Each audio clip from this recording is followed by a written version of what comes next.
topesi bino mbote bino be mesana kolanda biso na émission Église et réalité émission to akosombi kina makanisi pe côté fela na mambi matali ba Kristo toli ke tozali baike na baitando eke na bino pona kolanda biso tika ete kimi na kolesu masia umela o mabota mabino kasi mo mesana ndenge boyebi na émission ezalaka émission ba règlement des quantités to yakabon kosombi kina makanisi pe côté fela na mambi matali ba Kristo kasi tozalaka biso moko te tozalaka na moko azalaka mobianga na biso na ende tosombi kinyaka makanisi kasi tika topesa merci na Peter Tiani l'excellence dans la simplicité l'intelligence non exploitée à limato mandata émission Église et réalité na Perfect Télévision merci na Emmanuel Mwamba na Bevitre na bandeko banso bokolanda biso de et partout kasi toza na esengo ya koyamba moko ya basali ya nzambe oyo elanga ya tata babi langa nzambe ezali monene kasi basali bazali moke na mikio nzambe apona nde tosepeli su koyamba moko ya prophète majeur grâce yoto chilobo oyo azali bongo mokambi ya ba ecclesia mike kasi azalaka bongo na mboka ya Angola pe awa azali na ba extension ya ecclesia oye à Kambaka. Shalom et bienvenue. Shalom, merci. Nzamba Pambolo, ndeko journaliste. Merci surtout pour nous na la chaîne Mounene Boye et puis na émission bandeko mingi balandara yango et shalom na bato balanda biso nandako. Ezali mbala ya mboto ya mbayo, ezali ko ebisa na bandeko ba kolanda biso. Yambo ete tokota nkatsa masolo na biso. Ouais, na Pamboli bandeko no so balanda biso na moment oyo.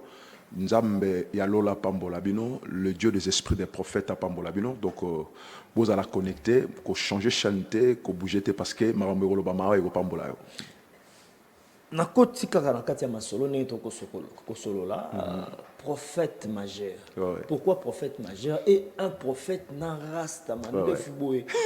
Ba tanda ba lo ba wazaka faire to prophète. Que la pambola yo. D'abord prophète majeur par rapport à connaissance, par rapport à la spiritualité, parce que dans la Bible, il y avait des prophètes mineurs, il y avait aussi des prophètes majeurs. Dans le prophète majeur, c'est Jésus. Ça, c'est insulter mon Jésus. Jésus, c'est plus qu'un prophète. Parce que sur Jean chapitre 9, au monde, où il y ici aveugle de naissance, au monde, qui est solo lana aveugle de naissance, à Bikisi et Banganga Nzambe, Banganga Mibeko, na temple, Batuni Mutuana, Mutu Abikisio Azanani. La première connaissance, l'homme qu'on appelle Jésus, Abengi Yesumutu. Et tant bazo interroger le soubaye kotu nae balobi po nayo Azanani, alobi c'est un prophète. Niveau nae mati. Et pour la troisième fois, ba ekotu nae le susu alobi soki bino moko boza na posa ko boza pe na posa boko ma ba disciple na bokende ko lukai. Mais tant ba kutani na Yesu avec le wana ba kutani na Yesu akoyi na makola Yesu alobi mon Seigneur. Donc abandi ko benga Yesu l'homme qu'on appelle Jésus abengi c'est un prophète et ay ko benge mon Seigneur. Ça dit na makambo nzambe na makambo prophétique eza na dimension par dimension. Ba prophète non so bazan ndenge morote. Même sur tangi na mokanda ya Marc au romona ke Bible lobi Zacharie azalaki na classe d'Abia. Donc classe d'Abia ezala niveau il y a sacrificature très élevée. Ça dit il y avait des prophètes mineurs, il y avait des prophètes majeurs. Majeur par rapport à la connaissance, par rapport à la spiritualité. Parce que la Bible le dit dans Mokanda Daniel 5 que Daniel azalaki na molimo azalaki supérieur koleka ba magicien pe banganza menyoso. Et puis voilà par rapport à Souki za style teza look te pona ko sepeli sabato. D'abord un prophète c'est un esprit. Un prophète ce n'est pas un homme mais c'est un esprit. Un prophète azali moto azo ko incarner bonzambe katnaye. Un prophète azali moto azali porte-parole il y a bonne nouvelle, c'est un messager. Un prophète azala loko la batute. Ba prophète nyonso na Bible bazala loko la batute. Ni les autres différencier prophète na pasteur to na ba apôtre. En fait bango nyonso bazala ba sali ya Nzambe, mais un prophète c'est juste un messager.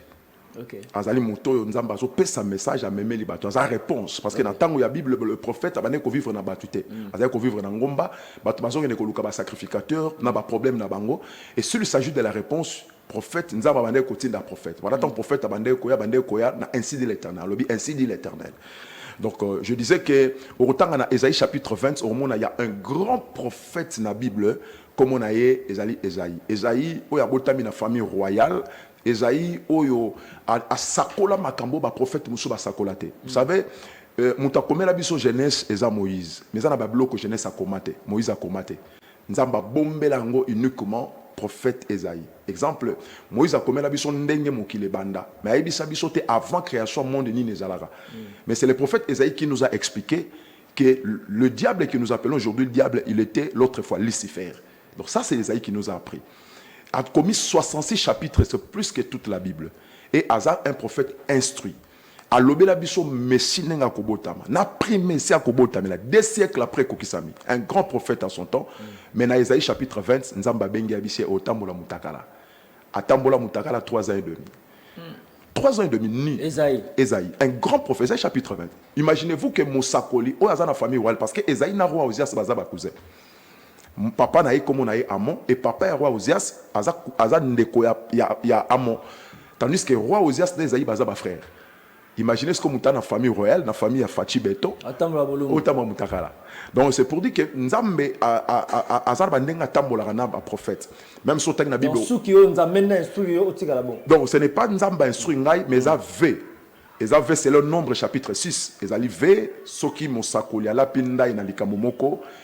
Nanu likamane ko kisamite Gilette rokota na mutu na ete kino tango likamane ko kisama ako simba ebembete lokote ako mela masangate ako pusa ne bembe ya mwana na ete andeko na ete po azo mema na mutu na ye la consécration de l'Éternel. Et tout ça batuma bakute comment na suki na yo batuba au prophète net nga déjà na sala ke mission na ba pasteur bo suki na nga ndengeza tout ça peut ba pasteur to ba ndemisi. Bon ego tout isali bakuso et tout ça kali bakuso mutu ana connaissance à le banzambete parce que so mutu ana connaissance le banzambe tout ces libakute et puis tango za na nzambe kat na yo mutu so amoni o ba moni nzambe na moni o bo na moni nzambe Ozana voilà merci beaucoup l'homme de Dieu prophète majeur grâce yo to chilobo tout ça ne sengwa ko yambayo je crois que tu es une bénédiction pour na émission église et réalité puis pour na mboka na biso. Alors Yebisa biso sujet kitoko toko lobela lelo comment vaincre les esprits mais yambo toko tawana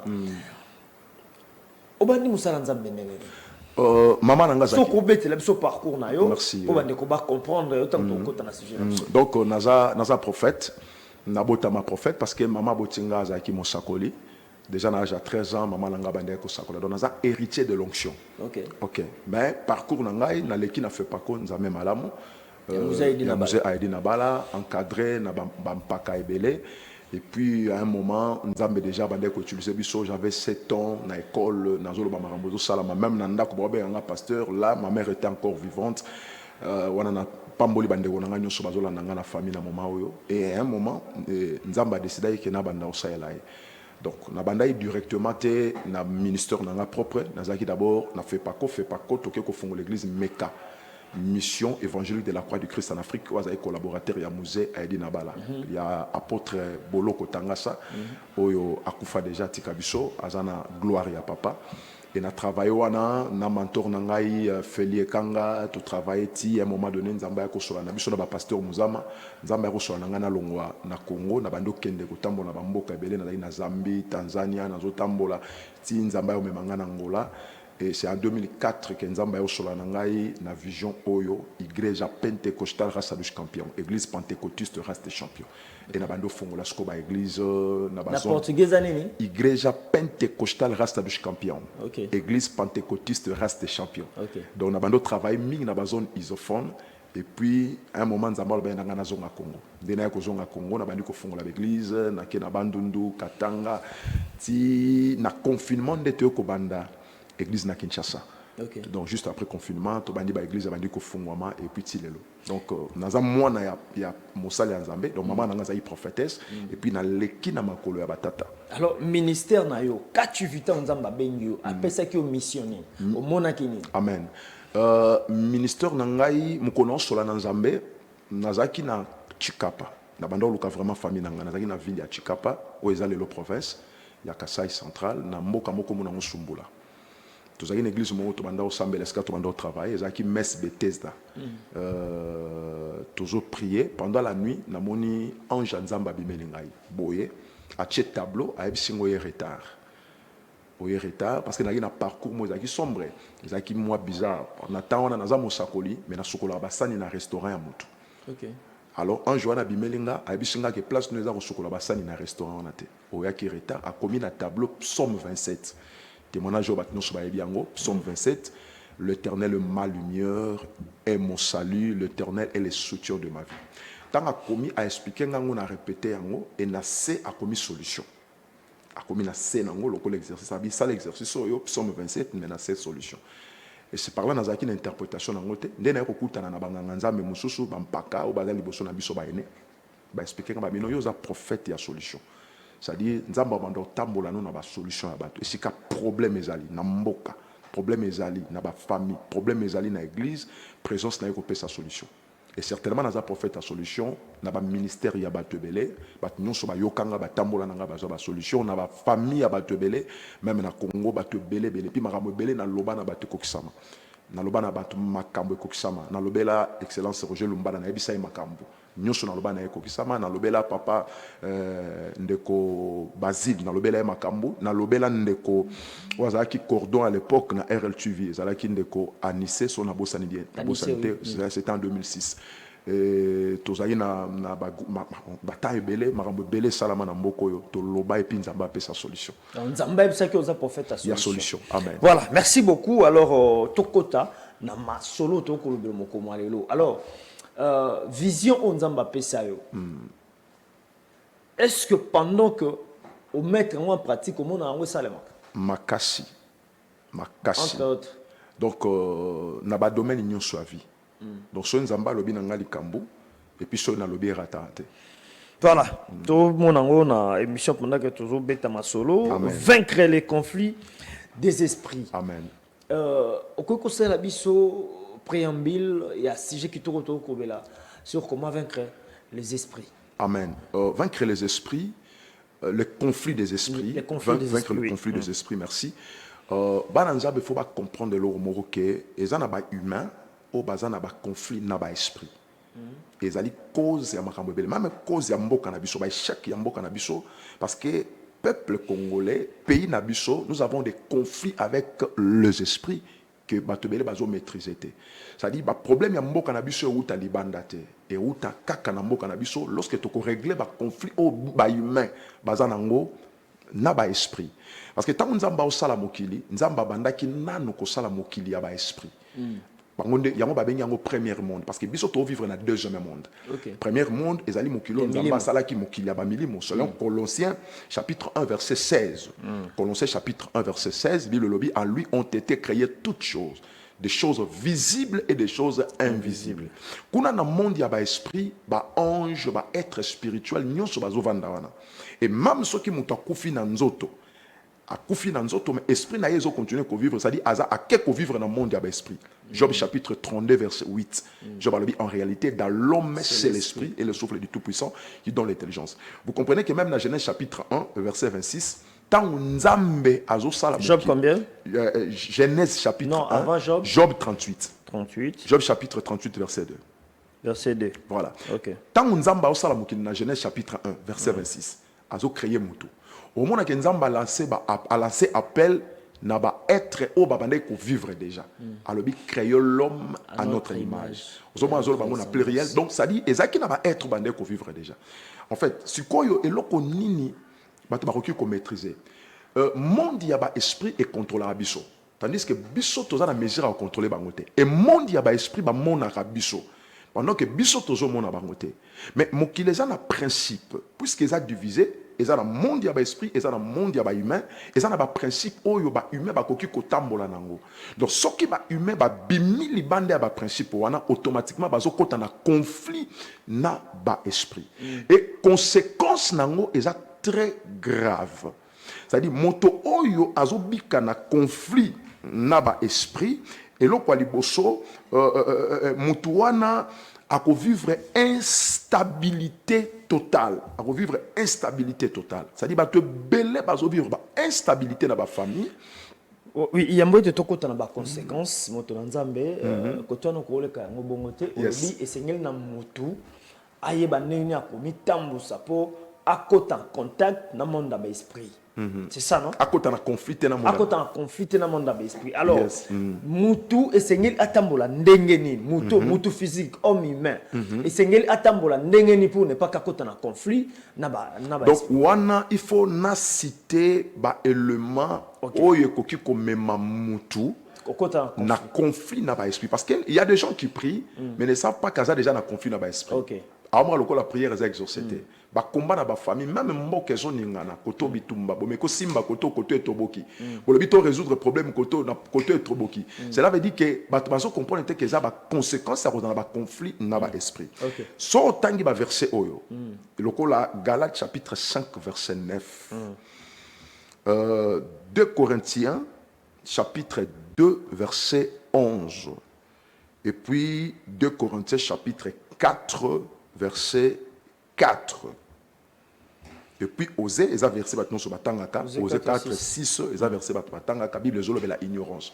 Bible lobby, mon peuple périt parce qu'il lui manque de la connaissance. Et son qui dit c'est Bible lobby, puisque tu as rejeté la connaissance, moi aussi je t'aimerai. C'est-à-dire, tu sengeli ba yeba ke ba biloko banegi, ba verset no soto tangi wana, Bible zolobe la ba verset musu so mona net na gala Bible lobby, ezaka ka lever ya mukende tombo la rapati. Bible verset musu solobi makambo na loba siko esengeli mutaola nanga na ndako ayeba yango pour ne pas laisser accès au diable.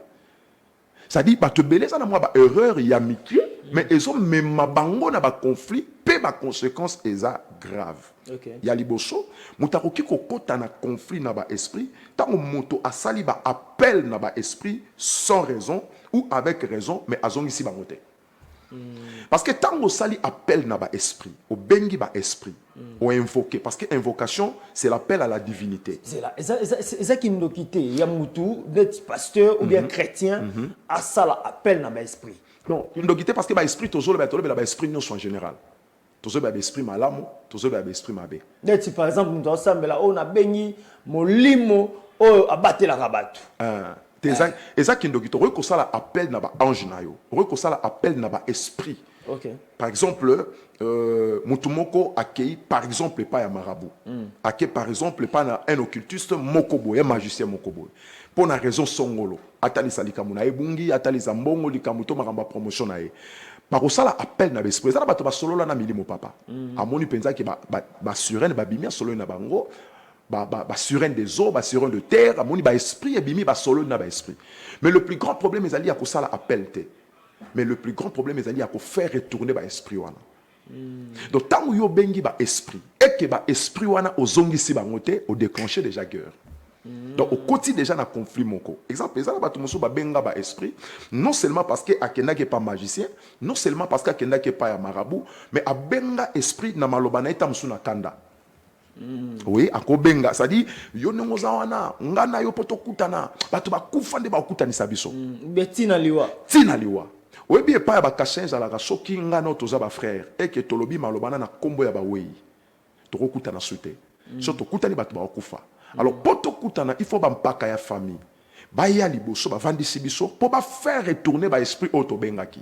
Parce que tozana bato na famille ba bimisa malobana mais lobi ba batumso mona ngoza na ngotina to alobi nega atika lo na sala ina ngama seki na loba ina ngaka ezatina parce que même ma seki wana même na mukili nde tozaboye na monde physique et abilo mso koloba na maseki e pese yo ekokisi mewe e na maseki me kangisi vina yo e bebi si vina yo baloba mam na maseki te et ça ba bato oyo alakela ta mso mobile ne mabe na kanda mobali wana zo musala total lobanga ite lobabotsanga bana te mais bozanda kumoko finalement bobongisa mais ba esprit oyo sala qui appelle les ongate. Ça dit bo koma ko subir ba conséquences na yango. Ba tumso ba kenda na cimetière ko loba parce que ils en a esprit ou evanda kana cimetière que ce soit les esprits mauvais et les esprits de bien et vanda kana ba esprit parce que même na mai ezalaka na ba surenté ezalaka na ba démonter il y a aussi des anges des eaux. Milimo ya nzambe vandaka na mai même na cimetière ezaka na ba démon ba vandaka na cimetière te ezana ba grâce ezana ba esprit il y a des anges ba vandaka pe na cimetière vous comprenez mais na bato ba kenda na cimetière ba loba maloba na se ya émotion ba loba maloba na se ya bakanda sans le savoir que eza appel ya esprit o ya zo sala ezana bato musu aloba pe maloba te mais asala ba pratique ba rituel na peso pratique moko oyebi ke bato nyonso o ba célébrata anniversaire et ça a déjà rituel. Azu gâteau, ronde, azu bougie, à sali cercle et puis à souffler. Et ça rituel. Et ça m'a bé makasi. Et ça m'a pasteur bossa. Et ça m'a bé makasi. Au monde en plein kilt, pasteur pe anniversaire naé, ba sombi gâteau, ba pasteur à souffler pe. Déjà bougie yé mo ka benda l'esprit. OK. Bougie nyonso. Rouge, noir, pembe ye abenda déjà l'esprit. Yango remarqué. Na ba ne uchi na bambule uchi ko leka kala ba esandi sala marathon ba tumande ko la ba bougie. Yango moni ba pekisango. Mutache bougie na porte sanda comme bougie monte peli na chambre. Parce que bougie ye moko abenda déjà l'esprit.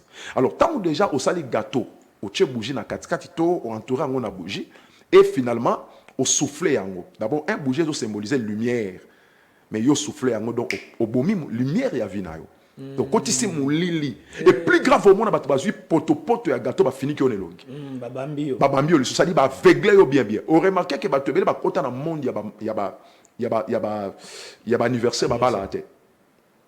Oui. Et comme pour dire nyongo mutu anniversaire amocha mal à l'aise anniversaire nanga boya. Et puis na Kinshasa au monde na ba sœur mususu année moi ko fêter 4 anniversaires.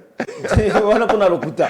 Abenda benda. Parce que y a pas yebite que 4 anniversaires 4 molilo zo benda. Donc chaque fois que vous célébrez, ce que nzamba pesio ngolo komi na newana kende fukama komisaye, c'est tout kende adorer pesa offrande na yo et sili nango mais tant que ça là biloko les ba rituel et ben dans l'esprit et ça ba tout muso ba pesa bango ba bougie ba pesa bango ba maille ba pesa bango ba parfum ba pesa bango ba patacle muso pas la tango na plaisir a sombi na nzela la ti médaille médaille wana eza patacle muko muso nazali na Brésil totele mina reto la transport avec moi pas si finalement jupe moko yé to saki ba tout 4 et 8 serre moko et puis serre wana bi to za na bango memi biso to bando kende na capitale na São Paulo. Et finalement, chauffeur a bandi ko tuna sœur wana pour vendre liboso. Alors binaye otamboli makolo ponani. Sœur wana bisena na mutu kata bi non, oza na mutu katende na bité non na zumbo so ma mutu kate. Ah, yo zumbo ko so ma mutu kate, mais tatouage oza na ngona lipeka parce qu'il na tatouage. Tatouage on a lipeka ya nini. Donc selon ba loge na bango, déjà marque ya tatouage wana. So déjà muta komi na ngo de c'est komi déjà riche.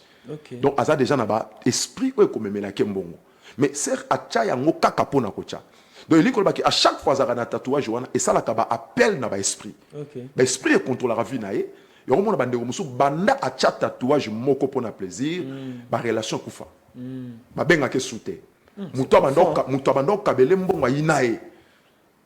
Aloba na l'autre côté, ma inaé parce qu'à comprendre que peut-être moi soit à côté na ba secte na biso. Or ce n'est pas ça, il y a chacun on a plaisir. Muto muso ala ti médaille moko akelo ka musala, mais on sala li parfait moko. Donc déjà tant on a parfait on a déjà ba boyo zo dossier na po bi que muto soit à côté soit dominer biso. Nous ko za no ignorant. Ça dit ba to ba sala na ba bloco wana e benda ba esprit et automatiquement ayebi nga ozongi sa bangote et côté na conflit bebi sa vie na e ba to muso ba sala ba nzoloko ba tangisa ba makila. Amela na makila ba kata nzoloko pour na maladie parce que ba esprit nyonso sepela na makila. Okay. Ba esprit nyonso yango moni Jésus et Seigneur la kakufa asopa makila pour na ko satisfaire nanu ba esprit yo yaye. Et bon so banzolo ko eza po bika. Eza malade mo songolo pa. Non, eza na procédure té. O Bible lobi po muto abika fo ba kata nzoloko. Oui, o ça la plante ya zamba oui na Bible eza na ba vexé oyo nzamba zo recommander ba ko sala ba plante na zamba eza pécheté. Mais banzolo côté makila ezotanga. Alors comment faire pour na kozongi sa esprit aussi bino bo benga peut-être na ignorance ou bien peut ba benga pe aibika bengaki mais ba kozongi sa bangote. Wana eza sko secret. Wana ba pesa ngo mutu no sauter parce que mon kili eza lié na code. Le monde est codé. Le monde est verrouillé. Vous comprenez? Ndé to sala ba téléphone na biso boza na mot de passe to pesinga na sala monte parce que eza na mot de passe. Le monde est codé. Na domaine nyonso ya vie monde eza na code eza na mot de passe. Donc ce qu'on se retrouver na makambo oyo nini faut sala. Il faut luka mutu eza na haute spiritualité à décoder yango, à déverrouiller yango, à faire retourner pour décoder tout ko déverrouiller yango. Et ça la mandenge ni. Voilà ce qu'il faut batu kaka ba luka mutu na haute spiritualité neti na olobela makambo parce que munganga oyo amona maladie. Donc munganga amona maladie yenda oyeba ko traitango. Oyebi même na kati ya Égypte tango roi Lotindoto Joseph a payé explication, ce n'est que Joseph a qui na possibilité de repérer sa solution. Parce que yenda yeba kike et a 7 ans d'abondance et 7 ans de chasseresse. Le kola yeba ki ango kakaye wana Joseph, il faut battre premier ministre pour résoudre le problème wana. Donc so kozolanda biso et que okutani na makambo oyo, donc il faut ka contacter biso to la ki sabino ndenge no ko zongi sa ba esprit wana parce que za code. Et si lité, oyebi ke ça na bato muso ba kota na ba conflit na ba esprit parce que ba kunda ba mort na bango na ba belé ba paya. C'est très profond. nzela nano wana place wana koleka yango te olobi bato ebele bakota na baconflit na bafamille mpo bakunda bandeko na bango na bamboka bapaya to na mabela bapaya bon biso tomona awa mokambi ya ekolo moko akamba biso awa mobutu mobutu baintérêt awa te adirigea mboka oyo ana Maroc ti lelo est-ce que conséquence ya makambo to okomona lelo eza liye mpe na ndenge bakunda ye libanda Na lobi na bakonza mboka, na loba lokwa prophète majeur. So ba résoudre problème wana. Makambo ebele na mboko ekotambola. Eli kolobani ba héros na biso nyonso. Monde basala e Lumumba, bakelanda linu na ye apamba. Ils ont dépensé des millions de dollars pour linu zonga. Bato musu ba minimiser ngo ba mona ngo eza simple. Nga na yebisaki batu que c'est très profond. Parce que soki wana te, basala nyonso esengeli na mokonza mboka kosala. Pour akende kozwe bembe ya tata wana le maréchal Ezonga, c'est notre héros. Et ce qui wana te ba o nyonso toyebi o kingani bakunde bo général moko mu ministre moko mutu moko musicien moko pasteur moko ba bibembe na bango fo Ezonga. Vous savez bien nommé eza na importance pe na impact na monde d'esprit. Un bo kota na conflit na ba esprit ya mboka wana. Deux bo kota na conflit na ba être na bino. Obi makasha catholique ezanini. Catholique akundaka ba héros na ye libanda ya église na été. Ba pape noso bakundama na Vatican. Ba créer noso bakundama na église na bango. C'est ba ko kundo libanda te. Makasi ya famille eza cimetière na bango. Parce que Saoul pour avoir la saisie na esprit, il faut akoma na cimetière. Samuel azobi sa Saoul so komi na cimetière place bakunda Rachel. Okuta na ba prophète tango kota wana. L'esprit de Dieu te saisira. Ba cimetière na bamboko moni mboko eza na cimetière te ezara faible même na ba village natal na biso ya moni muto musa kokufa na poto ba ye na ye abake kune na mboka c'est très profond bien muto akufa wa politicien bake kune na mboka c'est très profond c'est important webi Joseph Moïse Abraham aboya ba akunda ebembe na ye na terre étrangère Genèse chapitre 23 verset 10 à 13 Sarah kufi ba pesi mabela kunda abi na okundo felete donc botekela nga ngo ekoma ya ngai pona kunda. Sautant dans Exode chapitre 13. D'abord, Exode chapitre 13. Au moment que Joseph Falinga Koufa. Joseph Falinga Koufa. Genèse chapitre 50, verset 25. Joseph Falinga Koufa. Ma la kabango boy. Abiso na Koufi. Nzamba obimisa bino. Mukolobo obima. Bolongola meko ananga bokenango. De botika nga wate. Tant Moïse aye na Genèse 13, 19 bangba bima.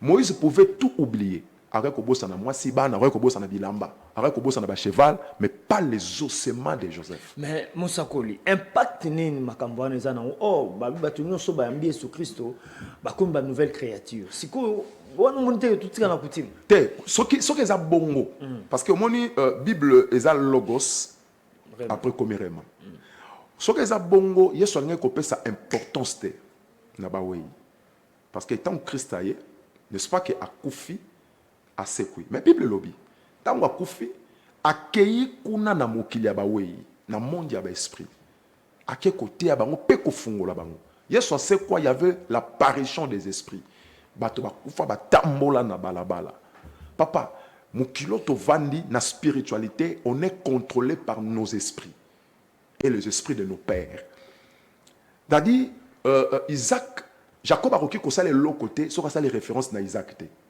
Isaac a coquille qu'on sale l'autre côté, sur ça les références na Abraham te. Au coquille qu'on sale l'autre côté, sur ça les références na papa na yo te. Parce que victoire na yo, eza lié na batata na yo, eza lié na ba koko na yo, eza lié na ba ancêtre na yo. Victoire no eza ngwana. Oyebi mukolo, David azoboma Goliath. Saoul a tourné te kombono nani. Saoul a tourné de qui es-tu le fils?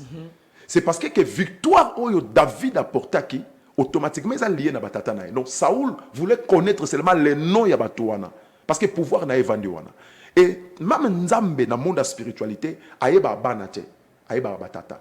Ayeba kombo na ngai grâce yoto chilobo. Donc yoto chilobo wana nde kolonga. C'est-à-dire liaison na nga na monde d'esprit eza lié na kombo wana na muto solisa kombo na wana. Parce que baramunyo sozo mona ndenge oza mayele bo ndenge ozo présenter mission kitoko bo na opportunité non so salara eza yote. Eza kolo kombo wana c'est-à-dire ba bimisio eza lié et nzamba mona ba obi ke nzamba tindi Samuel a kene ko wendre David ma pesi kombo David te jusqu'à ce que Samuel azo tâtonner mais nzamba opesa ka kombo te nzamba bi na kene na ndako ya Isaïe donc Dieu connaît que le nom d'Isaïe à la place de David jusqu'à ce que ton ba kutani nzamba lobi yeyo papa ko négliger te Congo pour la Congo, il faut ba Lumumba bazala, ba Mobutu bazala, ba Etienne Tshisekedi bazala, ba Molele Pierre bazala, peu n'importe histoire na bango.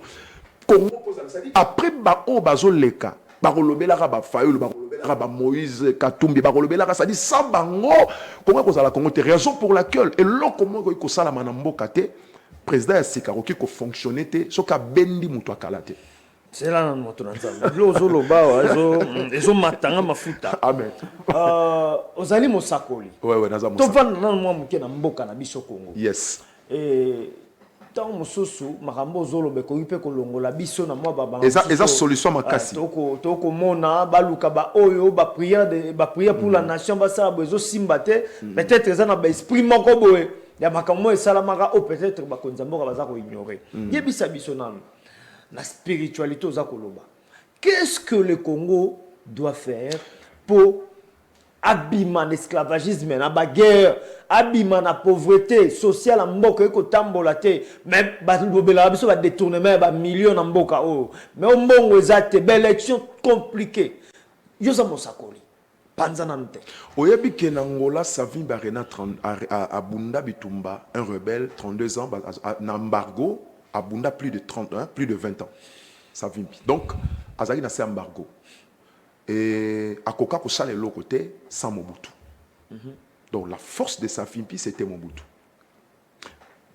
Rwanda, Makashi à Rwanda, Baseri à Biarimana, bien sûr, c'était Mobutu. Brazzaville, c'était Mobutu. Qui était Mobutu? C'est notre héros. Mobutu incarnait en lui l'autorité royale. Lorsqu'il parle, les gens tremblent. Je crois que Moutouana a un cimetière musulman au Maroc. Pendant que son esprit vit. Moutoua Koufaka, nous autres Koufaka, mais Moutoua Koufaka. Il y a une différence entre nous autres et Moutou. Donc Moutoua Koufa, nous autres Koufa, mais Moutoua vivre. Donc, et là, on ça les alliés. Nous toujours honoré Lumumba, toujours honoré Kassavubu, toujours honoré Maman qui Kabila, le père, Maman qui pas vite assez bien.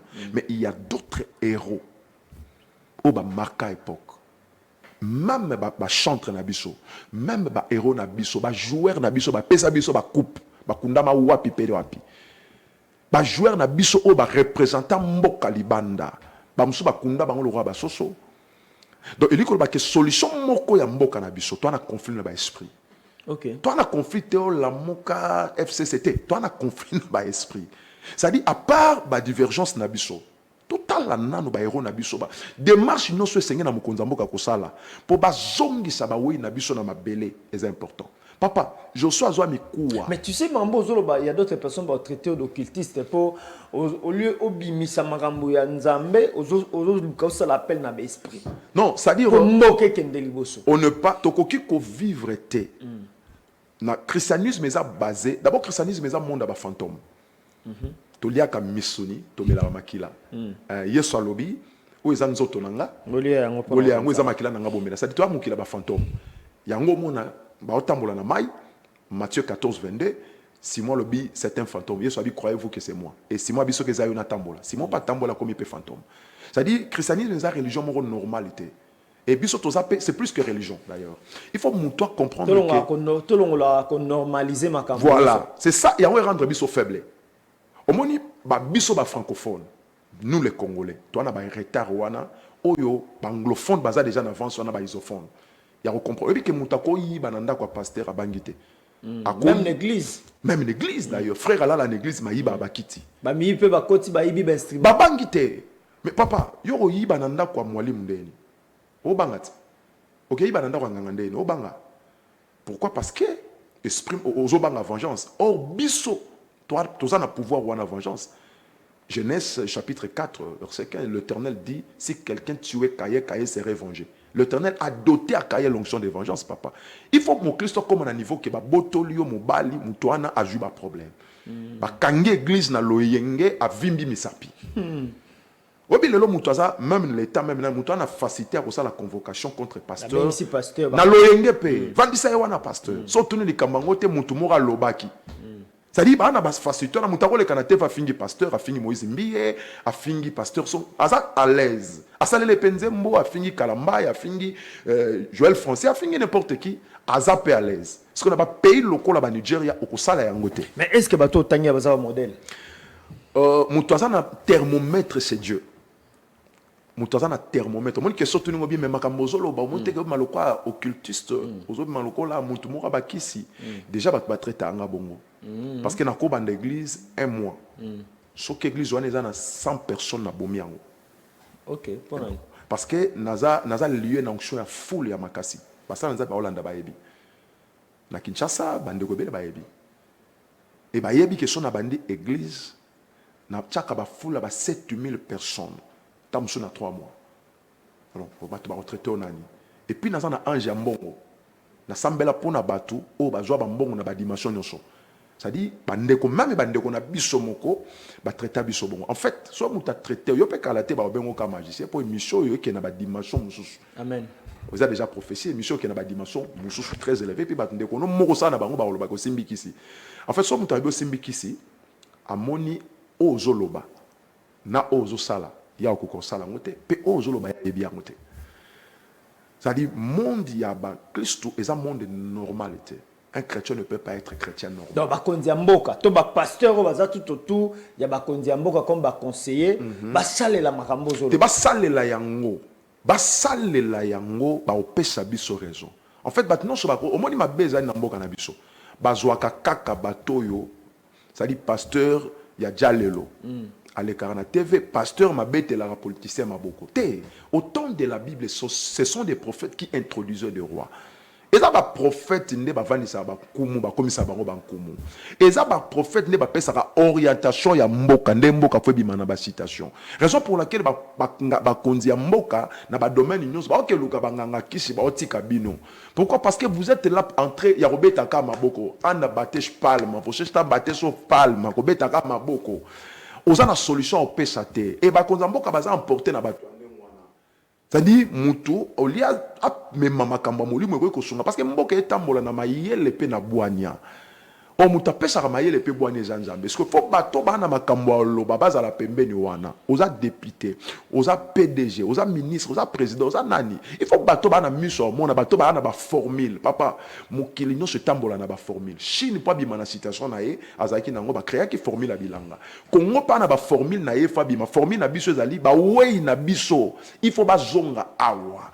Ba héros na biso faut ba kundama awa parce que toza na ba conflit na bango aussi mbate. Voilà, et aussi mbate ba conflit na bango aussi mbate moto na nzambe nda lobby. Alors, pendant que to solo là et question motu nezo matanga na motema. Yes. Et ko matangai bon, naza na ngai politicien te, naza pe journaliste ou chroniqueur politique te. Yes. Naza journaliste chrétien. Je reçois que les pasteurs et les musiciens chrétiens dans mes émissions. Alors, la question n'a posée liée par rapport à moto na yambi et puis katinaye akolobela makambu ya ba esprit olobi batu bakenda wa luka banganga ba sala boy tout ça ba on a pe makambu yo salama ba so ba yo consulter pour pasteur ba za possibilité au salama. Alors tout le monde ba prière ya ndenge na ndenge sa mboka o tout le monde ndenge ni le ba pasteur ba lié mbongo pona organiser ba activité na o etali mboka alors ba konza mboka ba lembi na kozongela mutu na lepana naza ko interpeller to naza ko sa mise au point bakonzi o bazala ka pembeni ba service nyonso tout borolanda biso ko za pembeni na bakonzi ya mboka soki to obi mabe pona mboka to pona président de la République bokanga biso mais awa makamoto na nzamba akoloba seke bo yoka yango alors bokomisa message et pas bakonzi ya mboka pona kimia ekota na mboka o po makamno soki le malamu moto na nzamba aloba sengeli kozongisa ba héros na biso bokunda libanda bazonga awa. Alors, maintenant, nous avons qui assassinat, il y a un grand politicien en Bokanabiso, à la personne de l'honorable Chéribon Okende. Assassiné. Et si les loba koluka, espère, espère pour baeba, à Koufina, Léonania Bomir, Liwana Banane Basali Boy. Alors, ce qui les loba lukio. Ah, vous avez tout un défi. Amen. Bando baro lando na ebike e kotambo la monde entier. Yes. Bato ensemble ba yo kango batu ya pouvoir ba yo kango. Soki lelo ba consulter yo. Est-ce que vous avez la possibilité ya koloba moto yo to liwa ya Chéribon Okende na moto ya nani? Na ina expliquer au boy, na répondre au boy. Impossible ce n'est pas Dieu. OK. Celui qui a l'esprit de Dieu en lui a eu impossibilité. Moni ba défi wana. Eza niveau où il va déjà na Nigeria. Okay. Problème nous se touche à un pays, ceux qui bango ba quitter ça l'appel na batuana Basalanza. basalanza mais non basalanza mais ce que basala bango appel te mais bango ba créer ba appel pour balia ba mbongo ndongo cholo ba wana et bato ba olia ba mbongo bazana ba mesure ya kopesa ba solution te baza limité quelque part ça dit misu na bango déjà fini kami pona mbongo parce que na Bible il y avait un grand sacrificateur comme on les a qui Élie mais il y a un moment abando yo kasunzambe te mais il était sacrificateur même misu nezo mona souté. Alors, ils ont un bateau qui peut sa solution dans ma cambona. On répondre boye. Oyebi mosala nzambe nyoso non seulement qu'un prophète. Oyo aza na connexion na ba esprit. Aza connecté na ba esprit. Ils ont un loko ko lekelete. Oyebi Joseph azaki na problème donc a moko. Don na ezaki nini. Azalaki moloti bandoto. Don na ezaki mi balemi satute. Azalaki juste faiseur de songes. Moloti bandoto. Et pour interpréter. Nanute. Problème n'est pas kolota. Nandaka tata na alota kaka. Mais yoka, tango ki Egypte, bakangi a koti prison. Kuna ezo senga soute alota po papa zawana ta ko interpréter. Nzambe abakiseli eloko mususu comme on ko limbo la bandoto. Cela veut dire obstacle moko te koki kozala liboso ya mutoyo azali na molimo. Cela veut dire bakonza mboka na ba citation lokola ya ndengwana. Il faut ba longola kana no bato bango ba mona rakeza bango ba yebi ba français eza bango nde barte. Ba luka bato basali ba kopesa solution. Batongo banana. Et ba biso ba prophète majeur. Donc le loso qui bazu prophète. Solution ezali, solution ezali. Ceux qui ba lukio. Solution mais prophète ana PCP carte. Na PCP carte ko. Ah non, personne de solution pour mboke bonga. Tu kasi makamuna lo bango na plateau sina mona ki yango déjà. Biso papa to na Congo moko. Yo no na Congo moko. Congo no yango. To zaka libanda mboko koza na Angola, olo ba Portugal makasi, wana ba mikanda, oboti ba no tongi, mais lo moko biso eza mboka no te. Zomona et lo moko biso ko eza mboka no te. Mais soza na mboka na yo d'abord mupepa mboka no papa sala mako bela ki oza libanda mboka, obela ki. Mais tango nyatika makolo na Congo santi mupepa robika. Nanu bikite o santi pena esengo moko boye poto na bamboka mibalete kongo na biso aka moko ça veut dire ndemo konza mboka zo bela mutu bakonzi bazo bela mutu pona ko pesa solution na monde des esprits banganganza bato bana ba voya ba prophète bato bana haute spiritualité faut pas luka pesa solution yo noza boza na voyance te na solution papa voyance na prophète participer au tani pena combo ya bato na biso ke carte ezali. Voilà, merci beaucoup l'homme de Dieu. Pour moi le prophète par consultaraï prophète a sengaraté. Au contraire, nous avons un problème, il faut consulter le prophète. Parce qu'il y a des choses. Et ça, dans makambo nzamba koki koloba na yo oloba. Na makambo nzamba lobi na yo kaka mepo olobate. On l'a dit, nzamba lobi na nga, mais lobi na nga kaka na lobate. Ozomona. C'est-à-dire l'homme mususu ba mambo ebele le kana na mboka, oza dia na solution. Et ça te po muto ko memo kuno lobe, ça te nzamba lobi na yo olobate. Ok, merci beaucoup l'homme de Dieu. Toko baiko kelo kendo, to lobe la makambo ya conflit. Il y a un esprit. Il y a une solution. Solution zanini pour mutusoka koti abima. Obi il faut ba lukayo. Alors pour lukayo ba luko neni. D'abord faut ba comprendre que eza eloko ko négliger. Pour mutu à comprendre que faut luka la solution, il faut mutu à comprendre les conséquences. D'ailleurs voilà, les conséquences les animaux ba nengeni kazana conflit. Naina bakisa point ya suka pona lobela ba conséquence point ya suka ezali ko négliger maloba ya bawei c'est-à-dire oyo mowe ya lobaki ava kende balekisa ngote ba famille belé bazana ba conflit lelo parce que papa zwaka lopango na ya bi lopango alemba na pesi yango banankasi oyo ya bana na ngai mais tango mowe ya kufi peut-être bakolo mutu baboto lopango babi ya tata na biso boza bien te. Oui. Makambo nyonso ba wei ba loba fo bolandela ngo. Nini papa Etienne lobaka. Bo le satani lobate. Bo me mama na mupepete. Alobaka nini na place ya nani. Donc ce papa Etienne par exemple alobaka que muto aza d'une de confiance. Ata lobi bo moni katinaye parce que muto aza parfait azate. Parfait ezaka chaîne na bino. Ça dit muto parfait azate. Muto ri kozala azali mwindu mazana mwa pembe aza pembe azana mwa mwindu nini sengeli kosala botala mwindu te me botala maloba ya mowei obi lelo to na mboka to na bato bazana ba prison o mowei abetela maboko ba Jean-Marc Abou mowei abetela maboko na yebi ete na zape membre na ete avocat na ete avocat pasteur na epete jamais yebi nga pete oui bimindeni Et ça, quand Makambo, tu as maîtriser la spiritualité. Ok. Ça dit, Alexa Maloba ya Moweite. Même Mobutu, ni Nyalobara na famille na ye, ba onde bazala ba yoka nini. Ba lekisaka Maloba ya Moweite. Ba mowe so bolekisa ngo bozwa problème na famille na mboka. Ba conséquence na ngweza nini ya liboso na bande koloba déjà na ba konde ba instabilité. Oui, que mboka na biso toza instabilité monétaire, budgétaire, c'est-à-dire aussi mbaté parce que ça prouve suffisamment que nous avons des conflits avec les esprits. Même personnellement, moi, je suis un peu instable. Papa, na kisasa batu balala na mituka baza. Ça dit, ala la na boîte toi que na la muka na boîte. Mais ça na ba millions, il y a francs payés à dollars. Les imprévus. Ça dit, non sala li kambute et sala mandengo kaniyango. Ça dit makamu nyoso yo kana que sala mara côté. C'est-à-dire, ils ont un problème, moko et ya ko lingo tonganda ko lingo somba lo pango lingo zo mukanda et loro moko ya ka est compliqué. Ba maladie chronique et puis ba maladie incurable. Le bi ba tumuso ba maladie le roi liboma. Ils ont parce que azana conflit na ba esprit. De sobo memi net c'est pas un prophète majeur, a na solution on peut ça. Mais épilepsie. Ba épilepsie surtout. C'est-à-dire mutumuso asala kindumba te me bazwa sida ba memelanga mwana moko.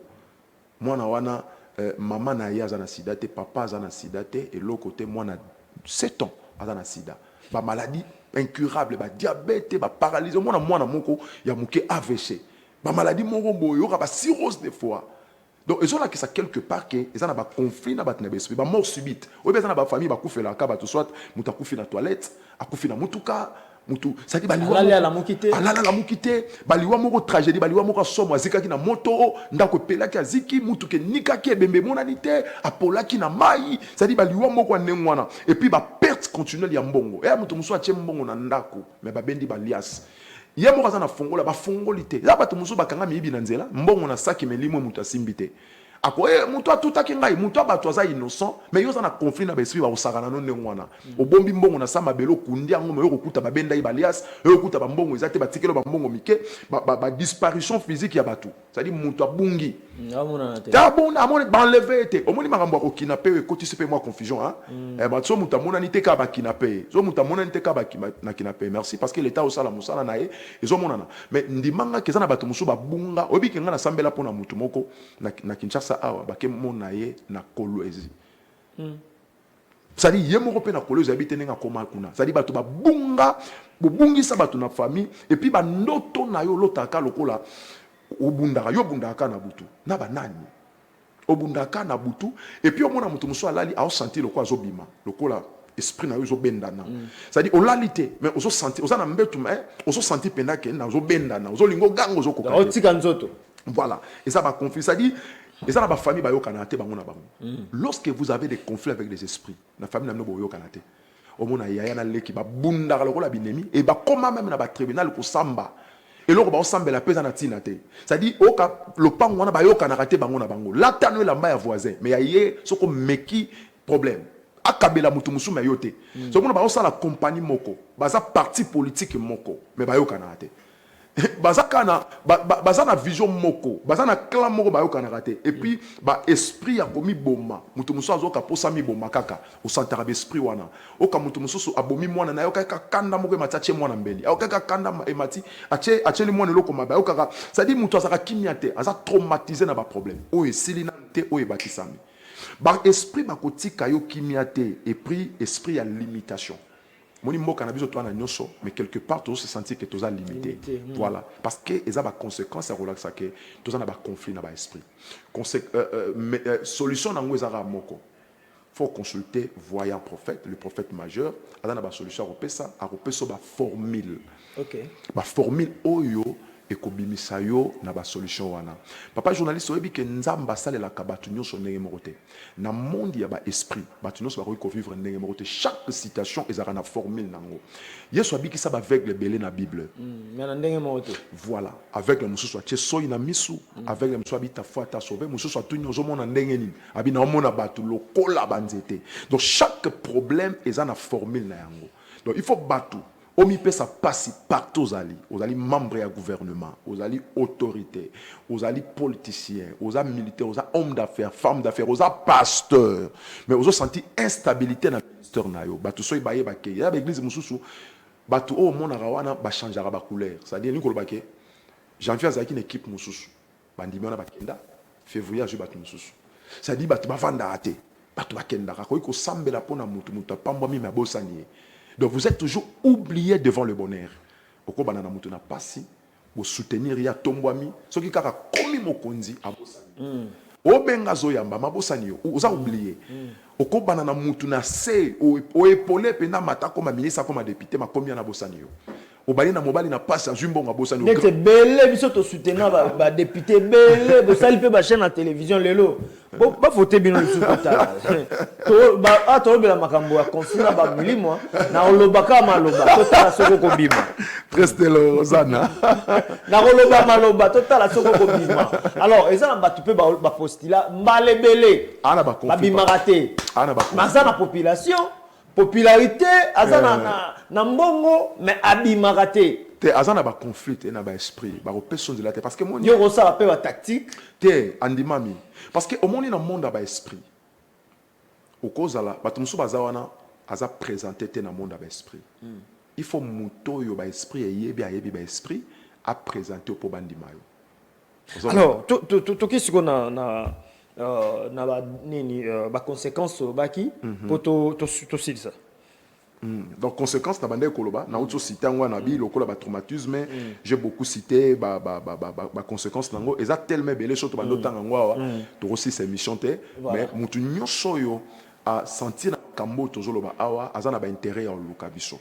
Donc luka biso donc d'abord awa na Kinshasa tozana ba église mibale moko ezana matete oyo mwana nanga gloire azokamba kola pambola yo et puis moko ezana Pascal na matete côté ni na matete ezana donc ça na serre pour matete presque asali ya sikawana donc je connais pas bien banounou eza liboso donc na po matete na serre pour matete eza pena na prince mo basali wana kota kisensu donc koti yango pena ti place bazozwa ba transport eza wana donc wana mona nanga mutazo kamba église monsieur eza na Pascal wana mutazo kamba mwasi na ngai prophétesse Olivia Loabea donc ye mutazo kamba puis mutaza cordon ya ba église na biso nyonso eza na Congo parce que ngai za mingi libanda donc prophétesse Olivia Yoto Chilobo ye mutazo kamba wana tozana Pascal avenue Kipushi numéro 36 Kipushi 36 donc juste bato ba outil limité ba outil boye bakoma kanare bekatef eza na ngambo wana donc wenze moko eza na babenga ngo wenza mama mengo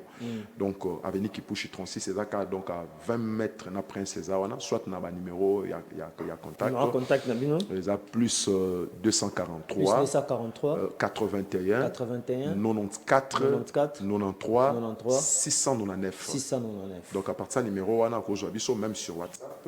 Et puis numéro on appelle ça dans WhatsApp yango na sel bandeli yango 0 plus 243 81 94 93 699 alors mutuna oza yango ya suka na bande nyonso bolanda biso libanda mboka surtout na bapoto bato belé bazana ba problème ba mikande zo maraté et belé bazana ba problème tom susu ake abalaka mwasi akenda poto akabwana mwasi wana azo mwasi mususu musu azakuna mwasi mususu pa pesa mukanda bakabwana ba makambo ze belé alors su bato ba se retrouver na bakawana est-ce que bakobenga ba solution ezali parce que au moni bato musu bakenda poto matika ba conflit bateka lopangu me asunga atika ba conflit ça dit ezate ke yenda boy ko sunga mais makambo akutana nango ozomona omoni so mutana problème asimba partout eza na bato mususu ta musu pona nzela poto alala na intel asimba intel a côté sika moko aluka solution lelo makambo epesa mais akoma komona ba retomber na yango ba conséquences na yango donc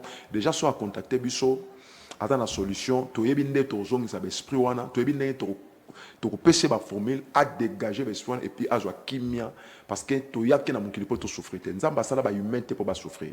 Dieu n'est pas l'auteur ya ba pasi na biso ezaka biso moko nde tozomi créer ba problème parce que nzamba za témoin ya ba pasi te au mona nzambe soué na ezaka mona olati kitoko bo nzamba sepeli nzamba sepela obi que Job avana na e nzamba bengi satan abi tu as vu mon serviteur Job donc l'Éternel était content na vie Job azo mener et là il faut pas comprendre que tant on liara bien on latara bien makambo ekende bien nzamba za content tant au bel nzamba za contenté alors on va donner so balandi biso so ba moni yo oyambaka jour nini et puis oyambaka na combien elobeli na yo po bato awa Congo bato baluka consultation prophétique.